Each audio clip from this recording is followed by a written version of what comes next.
এবার ঘরে বসেই বানিয়ে ফেলুন ডিজিটাল জন্ম সার্টিফিকেট। আর আপনাকে দাঁড়াতে হবে না কোনো লাইনে। যাদের কাছে জন্ম সার্টিফিকেট নেই কিংবা যাদের কাছে পুরনো হাতে লেখা জন্ম সার্টিফিকেট আছে এবং এখনো ডিজিটাল জন্ম সার্টিফিকেট বানাতে চান, তাদের জন্য আর লাগবে না কোনো দালাল। মাত্র 5 মিনিটে আবেদন করে হাতে পেয়ে যান জন্ম সার্টিফিকেট। আপনার মোবাইল থেকেই আবেদন করতে পারবেন আপনি। হ্যাঁ বন্ধুরা, এখন পুরো জন্ম সার্টিফিকেটের প্রক্রিয়া চলে এসেছে অনলাইনে। তো কিভাবে আবেদন করবেন, কি কি লাগবে, যাদের কাছে পুরনো হাতে লেখা জন্ম সার্টিফিকেট আছে তারা কিভাবে ডিজিটাল জন্ম সার্টিফিকেট বানাবেন, এছাড়া যাদের কাছে জন্ম সার্টিফিকেট নেই তারা কিভাবে নতুন বানাবেন, কতদিনে পাবেন সার্টিফিকেট, সবকিছু আজকের এই ভিডিওতে একদম সহজভাবে বুঝে নেব। তাই একটুও স্কিপ না করে শেষ পর্যন্ত অবশ্যই ভিডিওটি দেখবেন। আর ভিডিওটি শুরু করার আগে একটা ছোট্ট অনুরোধ, ভিডিওটিকে লাইক করুন, বেশি বেশি করে শেয়ার করে দিন যাতে আরো মানুষ এই গুরুত্বপূর্ণ সুযোগটা জানতে পারেন। আর নতুন হলে এখনই আমাদের চ্যানেল টেক্সেরিং অনলাইন সাবস্ক্রাইব করে রাখুন। তো বন্ধুরা, বর্তমানে প্রায় সমস্ত সরকারি পরিষেবাই ডিজিটাল হয়ে যাচ্ছে। আধার কার্ড থেকে শুরু করে voter card, pan card, ration card, প্রায় সব নথিই এখন অনলাইনে পাওয়া যাচ্ছে। কিন্তু এখনো অনেকের কাছেই রয়েছে বহু বছর আগের হাতে লেখা জন্ম সার্টিফিকেট। অনেকেই ভাবেন এই পুরনো বার্থ সার্টিফিকেট ভবিষ্যতে কোনো কাজে লাগবে তো, অথবা এটাকে ডিজিটাল করা যাবে কি? এর উত্তর হলো হ্যাঁ, অবশ্যই যাবে।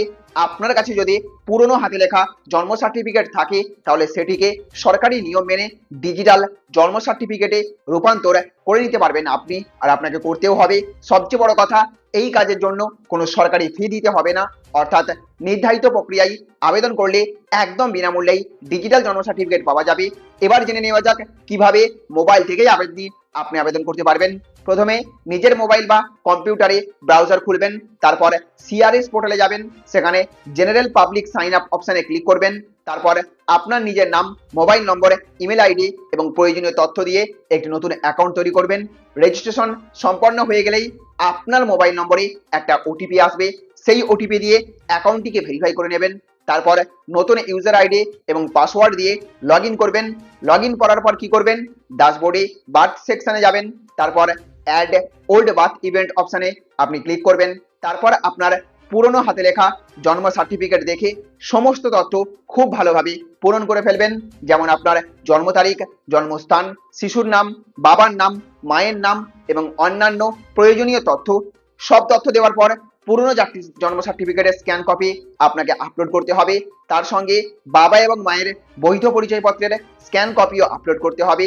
সবশেষে সাবমিট করার আগে পুরো ফর্মটিকে আরও একবার ভালো করে আপনি দেখে নেবেন, মিলিয়ে নেবেন, কারণ ছোট্ট একটি ভুলের জন্যও আবেদন আটকে যেতে পারে। সব ঠিক থাকলে সাবমিট বাটনে ক্লিক করবেন। তারপর কি হবে, আপনার আবেদন সংশ্লিষ্ট দপ্তরে যাবে, সেখানে নথিপত্র যাচাই করা হবে। সবকিছু ঠিক থাকলে সাধারণত 7 থেকে 10 দিনের মধ্যে ডিজিটাল জন্ম সার্টিফিকেট তৈরি হয়ে যাবে। এরপর একই পোর্টালে গিয়ে লগ ইন করে সেটি আপনি ডাউনলোড করতে পারবেন। আর আবেদন করার আগে কি কি তাহলে আপনাকে প্রস্তুত রাখতে হবে, প্রথমেই আপনার পুরনো হাতে লেখা জন্ম সার্টিফিকেট স্ক্যান করে রাখবেন, বাবা এবং মায়ের পরিচয়পত্র স্ক্যান করে রাখবেন। সবশেষে একটা গুরুত্বপূর্ণ পরামর্শ আপনাদেরকে দিই, কোনো সাইবার ক্যাফে বা এজেন্টকে অযথা অতিরিক্ত টাকা দেবেন না। যদি আপনার কাছে প্রয়োজনীয় নথি থাকে তাহলে সরকারি পোর্টালের মাধ্যমেই নিজেই এই আবেদন আপনি করতে পারবেন। আর যদি নতুন বানাতে চান তাহলে প্রথমে আপনাকে আপনার পঞ্চায়েত অফিস কিংবা মিউনিসিপ্যাল অফিস থেকে সার্টিফিকেট নিতে হবে, তারপর করতে পারবেন অনলাইনে আবেদন। তো বন্ধুরা, আপনাদের বাড়িতে কি এখনো এই হাতে লেখা জন্ম সার্টিফিকেট রয়েছে নাকি আগেই ডিজিটাল সার্টিফিকেট তৈরি করে ফেলেছেন? অবশ্যই কমেন্ট করে জানাবেন। ভিডিওটি তথ্যবহুল মনে হলে লাইক করবেন, বেশি বেশি করে শেয়ার করবেন। চ্যানেলে নতুন হয়ে থাকলে চ্যানেলটিকে সাবস্ক্রাইব করে রাখবেন। ভালো থাকবেন, সুস্থ থাকবেন। Thank you friends, thank you for watching.